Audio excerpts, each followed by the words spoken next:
Today is Friday, the 25th of July, 2025.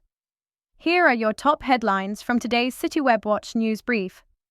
China has deployed over 40 military aircraft and 15 naval vessels in a large-scale operation around Taiwan.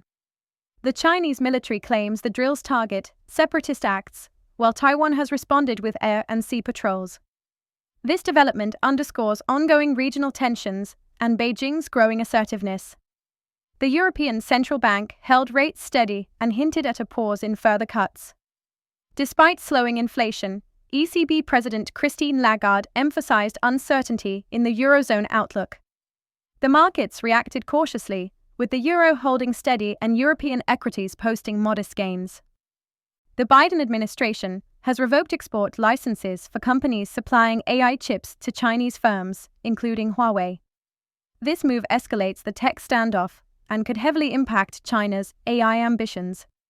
It also signals a shift toward stricter enforcement of chip export controls amid rising geopolitical rivalry.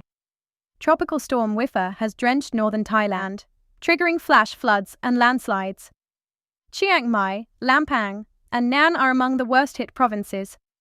Authorities warn that rains will continue through the weekend, raising concerns over infrastructure damage and crop loss. Meta reported better-than-expected Q2 earnings, with revenue driven by AI-powered ad tools. CEO Mark Zuckerberg highlighted Threads' growing traction and the company's pivot toward general-purpose AI. Meta's Reality Labs, however, continues to post losses amid ongoing investment in the metaverse. The Bank of Japan left rates unchanged and maintained its dovish tone, sending the yen to a multi-week low against the dollar. Traders now expect no hike this year, despite rising inflation. The move puts further pressure on Japanese households amid soaring import costs.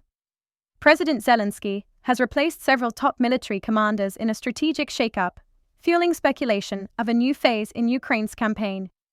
Meanwhile, Russia claims to have repelled attacks near Donetsk. The battlefield remains volatile, with heavy losses on both sides.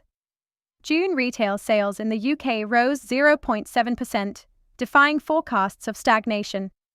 The rebound was led by food and clothing, offering a glimmer of hope for the UK economy.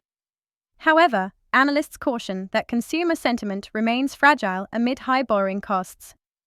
Crude futures climbed as geopolitical tension in the Middle East reignited supply concerns. Attacks on shipping lanes and renewed fighting in Syria have raised the risk premium. Brent crude traded near $85 a barrel, with analysts watching for further disruption.